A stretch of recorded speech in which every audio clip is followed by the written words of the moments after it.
Hello student, Sem 1 Microbiology MIC CC 103 Unit 4 Introductions of Biomolecules. Today we will see essential fatty acids and structure of triacyl glycerol. Essential fatty acid. So what do you mean of fatty acid? So the fatty acids that can't be synthesized by the body and therefore should be supplied in the diet.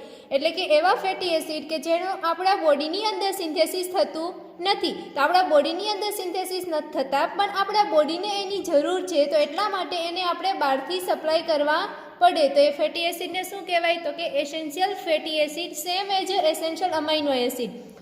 Amino acid છે એની આગળ essential word લાગે, એનો meaning એવો થશે કે જે amino acid આપણા બોડીની અંદર સિન્થેસિસ થતા નથી પણ આપણે એને બહારથી સપ્લાય કરવા પડે as a nutrient source. Same like a fatty acid.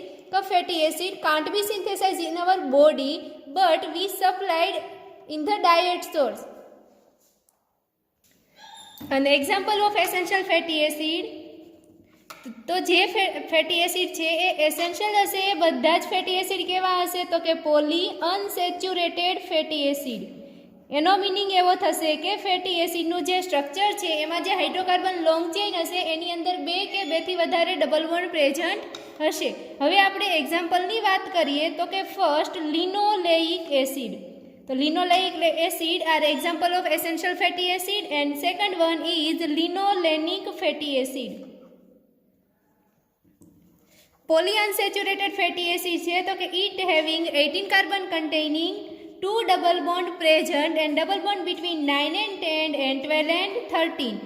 Now in a linolenic acid 18 carbon containing 3 double bond present and double bond between 9 and 10, 12 and 13 and 15 and 16.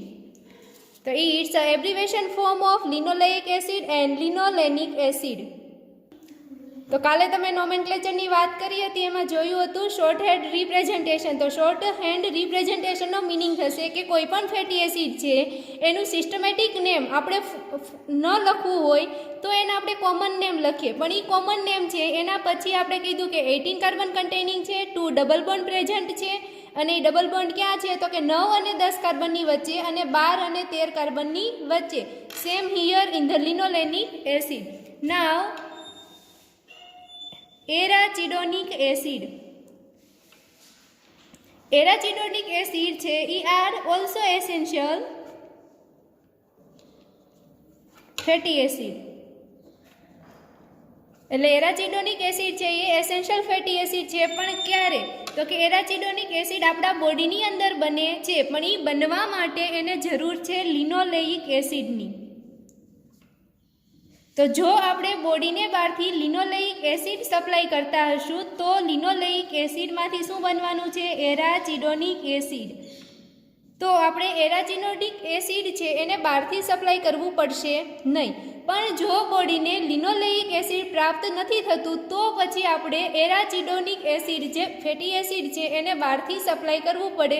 એટલા માટે arachidonic acid also one types of essential fatty acid. હવે biochemical basis for essentiality. તો means શું થશે કે આપણે સુકામાં fatty acid છે એને બહારથી આપણા બોડીની અંદર એઝ અ ડાયટ સપ્લિમેન્ટ કરવા પડે છે. તો કે જે લિનોલેઇક એસિડ છે અને લિનોલેનિક એસિડ, તો કે આ બંને એસિડ એવા છે કે આપણા બોડીની અંદર જો એ સિન્થેસિસ થશે તો આપણા બોડીની પાસે એન્ઝાઇમ છે એ છે નહીં. તો કે લેક ઓફ એન્ઝાઇમ એક્ટિવિટી કે that add double bond between carbon 9 and 10.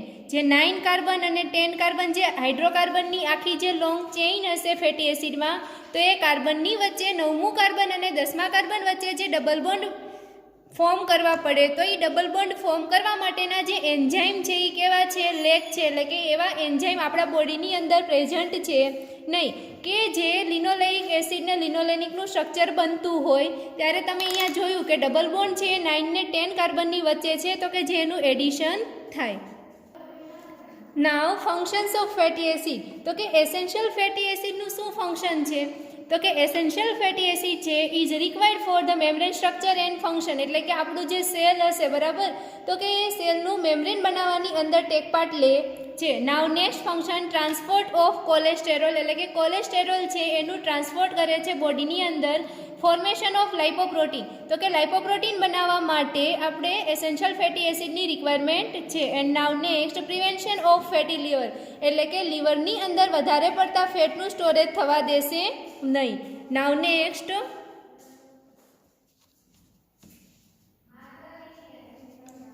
and essential fatty acids are also required for the synthesis of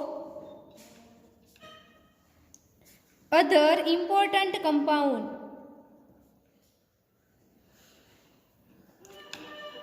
example કહીએ તો આઇકોસાનોઇડ્સ, એટલે એસેન્શિયલ ફેટી એસિડ છે એ આઇકોસાનોઇડના ફોર્મેશન માટે જરૂરી છે. Now next deficiency of essential fatty acid, એટલે કે આપણા બોડીની અંદર જો એસેન્શિયલ ફેટી એસિડ છે એ પૂરતા પ્રમાણમાં નહીં હોય, એટલે કે એપ્રોપ્રિએટ અમાઉન્ટમાં હશે નહીં, તો શું થશે? તો એક તો ફર્સ્ટ ટોડ સ્કિન. ટોડ સ્કિનનો મિનિંગ થશે કે જે આપણી સ્કિન છે એ કેવી પડી જશે? તો કે ફિક્કી પડી જશે. Now next ફ્રાઇનોડર્મા. ફ્રાઇનોડર્માનો મિનિંગ પણ એવો થશે કે સ્કિનની અંદર આમ તિરાડ જેવું થઈ જાય, બરાબર, એટલે કે આપણી સ્કિન છે એકદમ સ્મૂધ રહેશે નહીં. Now next હોર્ની ઇરપ્શન. હોર્ની ઇરપ્શનનો મિનિંગ થશે કે આપણા જે અસ્થિ હશે, બરાબર, એટલે કે કયા અસ્થિ? તો કે on the posterior and lateral લિમ્બ.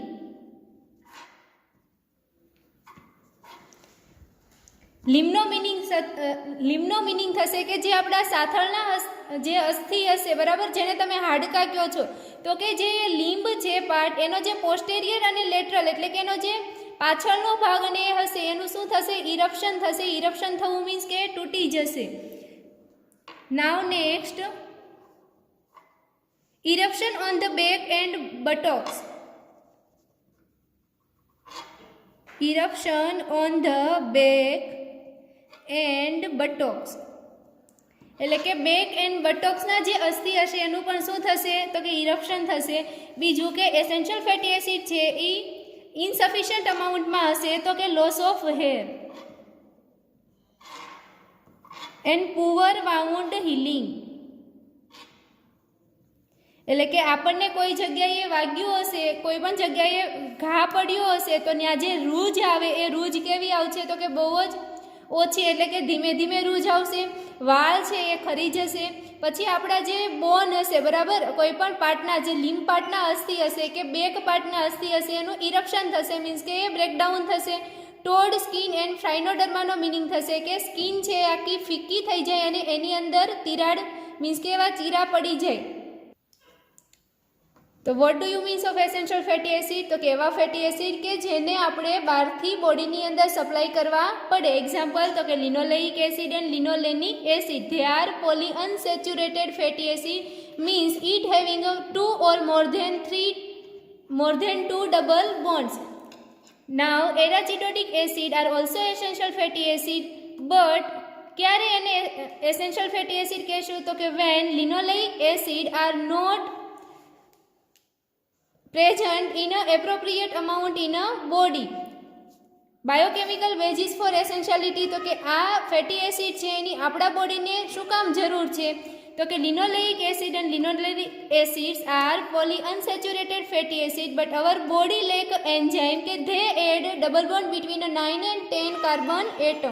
Now functions of fatty acid, તો કે એસેન્શિયલ ફેટી એસિડના ફંક્શન છે કે આઇકોસાનોઇડ જેવા કમ્પાઉન્ડ બનાવશે, મેમ્બ્રેન સ્ટ્રક્ચર બનાવશે, કોલેસ્ટેરોલનું ટ્રાન્સપોર્ટ કરશે, લાઇપોપ્રોટીન હશે તો કે એ બનાવવાની અંદર ટેક પાર્ટ કરે છે, અને ફેટી લીવર એટલે કે લીવરની અંદર વધારે અમાઉન્ટમાં ફેટ છે એનું સ્ટોર થવા દે નહીં.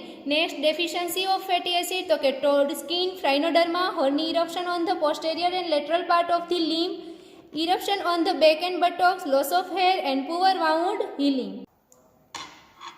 Now structure of triacyl glycerol. So what is a triacyl glycerol? So triacyl glycerol are one type of simple lipid. Simple lipid means that they contain ester of fatty acid and alcohol. And now કે alcohol present as a glycerol they known as a fat and oil. તો આપણે વાત કરી હતી કે જેની અંદર alcohol એજ glycerol present હશે તો એને શું કહેવાય તો કે ફેટ એન્ડ ઓઇલ. તો triacyl glycerol are fatty acid ester of glycerol and triacyl glycerol also known as triglycerides. બરાબર, આ એને બીજા નામથી આપણે એને શું કહીએ છીએ તો કે triglyceride. Triacyl glycerol widely distributed in a plants and animal, એટલે કે મોટા પ્રમાણમાં પ્લાન્ટ અને એનિમલની અંદર જોવા મળે છે એજ અ ફેટ એન્ડ ઓઇલ. એટલે કે કઈ રીતે પ્રેઝન્ટ હશે તો કે એજ અ ફેટ એન્ડ ઓઇલ.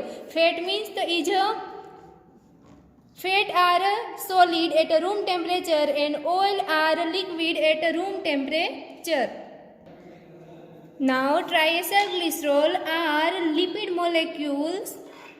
તેનું ફંક્શન શું છે તો કે their function as a fuel of reserve of animal, એટલે કે જે એનિમલ છે એના બોડીની અંદર એઝ અ ફ્યુલ એટલે કે એનર્જીના ફોર્મમાં સ્ટોર થાય છે. એટલે એને શું કહેવાશે ટ્રાયએસાઇલ ગ્લિસરોલને તો કે fuel of reserve of animals.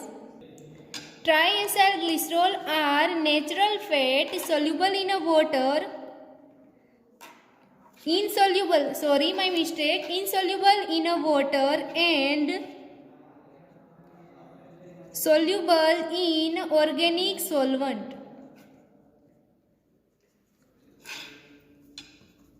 અને બીજું કે નોન પોલાર ઇન કરેક્ટર. તો એ ઓબ્વિયસ છે કે જો ન્યુટ્રલ ફેટ છે બરાબર તો એ પછી એના કરેક્ટરમાં કેવા હોવાના તો કે નોન પોલાર ઇન નેચર, એટલે કે કોઈ પણ પોલારિટી માઇનસ કે પ્લસ હશે એની બાજુ એની મૂવમેન્ટ થશે નહીં, કે બીકોઝ કે એના ઉપર ચાર્જ જે છે એ કેવો છે તો કે ન્યુટ્રલ ચાર્જ છે એટલા માટે એને શું કહેવાશે નેચરલ ફેટ અને બીજું કે ન્યુટ્રલ ફેટ. હવે જો આપણે વાત કરીએ તો કે એને ટ્રાયએસાઇલ ગ્લિસરોલ શું કામ કહેવામાં આવે છે તો એક તો એની અંદર ગ્લિસરોલ પ્રેઝન્ટ છે અને ગ્લિસરોલ કેટલા કાર્બન કન્ટેનિંગ છે 3 કાર્બન કન્ટેનિંગ. અને ટ્રાયએસાઇલ એટલા માટે કીધું કે આ જે 3 કાર્બન કન્ટેનિંગ ગ્લિસરોલ છે તો જ્યાં આલ્કોહોલ ગ્રુપ છે ત્યાં 3 ફેટી એસિડની ચેઇન છે એ બાઇન્ડ થવાની છે.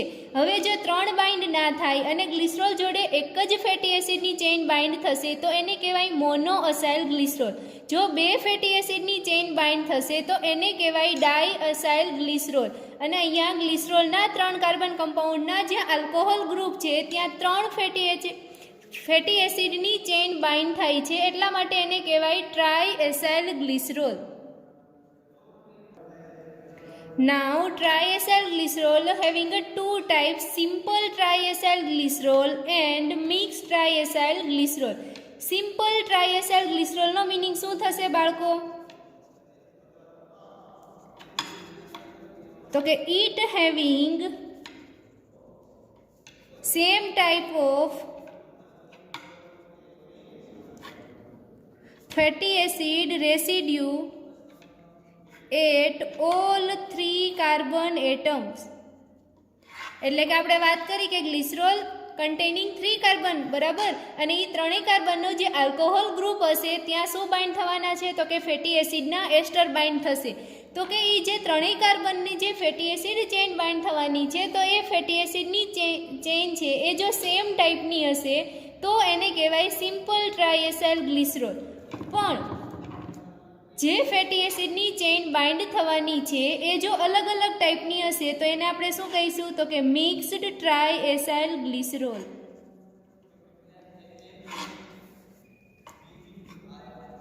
તો મિક્સ્ડ ટ્રાયએસાઇલ ગ્લિસરોલ તો કે they contain 2 or 3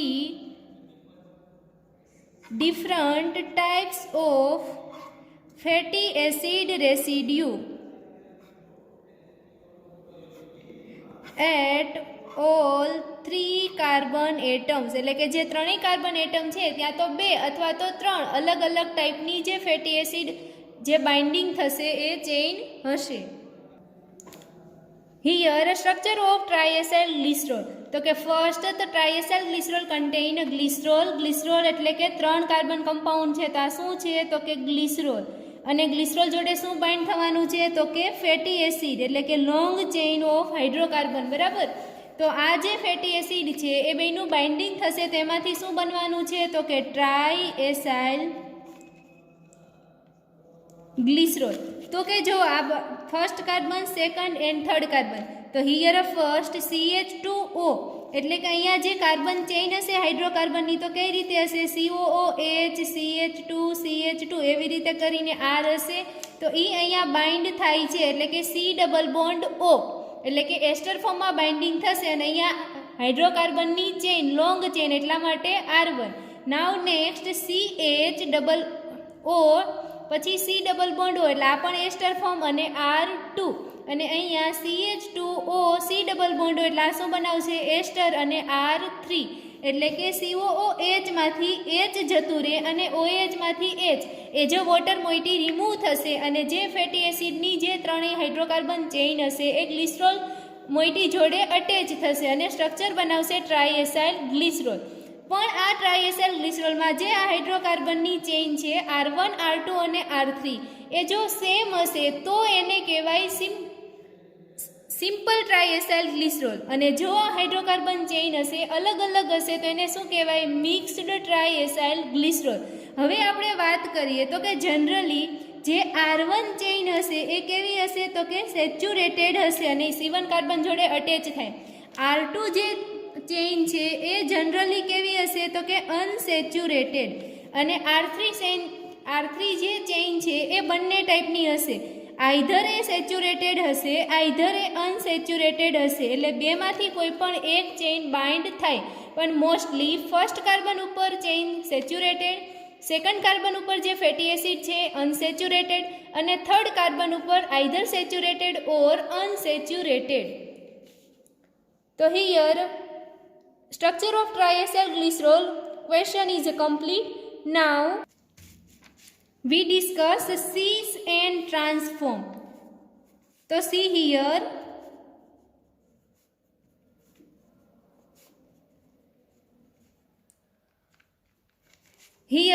hydrogen atom in a configuration are same side, એટલે કે અહીંયા ડબલ બોન્ડ પ્રેઝન્ટ છે અને એના જે હાઇડ્રોજન એટમ અથવા તો કોઈ પણ ગ્રુપ હશે, કે તમે અહીંયા વાત કરો મિથેન ગ્રુપ છે, અહીંયા તમારું હાઇડ્રોજન ગ્રુપ છે અથવા તો બંને હાઇડ્રોજન ગ્રુપ છે, પણ એ જો સેમ સાઇડ ઉપર પ્રેઝન્ટ હશે તો એને કહેવાય સિસ ફોર્મ. અને અહીંયા જે પ્રેઝન્ટ છે હાઇડ્રોજન એટમ હોય બંને બાજુ ડબલ બોન્ડની કાર્બનના જે, અથવા તો કોઈ પણ ગ્રુપ હોય, સપોઝ કે ધારી લો કે અહીંયા CH3 હશે તો એ છે એ સેમ સાઇડ પર છે નહીં, તો એને શું કહેવાશે? Trans configuration. એટલે બાળ મિત્રો યાદ રાખવાનું થશે તમારે કે સિસ કોન્ફિગ્યુરેશન એન્ડ ટ્રાન્સ કોન્ફિગ્યુરેશન. તો કે જે ડબલ બોન્ડ હશે એના જે કાર્બન એટમ હશે અને એના જે મોલેક્યુલ હશે, મોઇટી કે હાઇડ્રોજન મોઇટી હોય, મિથેન હશે અથવા તો અધર કોઈ બી કમ્પાઉન્ડ હોય, આલ્કોહોલ હોય એક્સેટ્રા, તો એ જો સેમ સાઇડ પર હશે તો એને કહેવાય સિસ કોન્ફિગ્યુરેશન, અને એ જો સેમ સાઇડ પર નહીં હોય તો એને શું કહેવાશે? Trans configuration. Thank you.